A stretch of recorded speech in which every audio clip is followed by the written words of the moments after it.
الحمد لله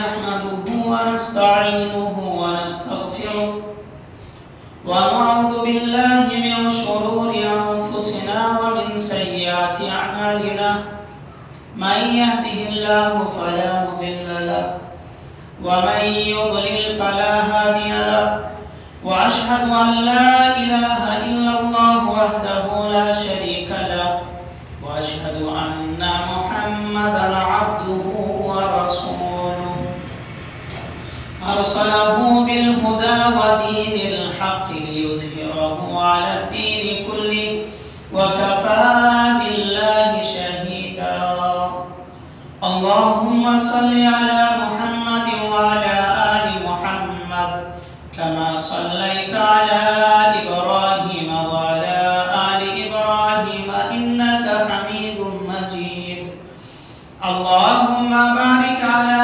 محمد وعلى آل محمد كما باركت على إبراهيم وعلى آل إبراهيم إنك حميد مجيد أما بعد فإن خير الحديث كتاب الله وخير الهدي هدي محمد صلى الله عليه وسلم وشر الأمور محدثاتها وكل محدثة بدعة وكل بدعة ضلالة وكل ضلالة في النار وقال الله تبارك وتعالى في القرآن المجيد نون والكلم وما يسطرون وما أنت بنعمة ربك لمجنون وإنك لأجرا غير ممنون وإنك لعلى خلق عظيم رب اشرح لي صدري ويسر لي أمري واحلل عقدة من لساني يفقهوا قولي حاضرین جمعہ، تمام قسم کی تعریف اس وحدہ لا شریک کے لیے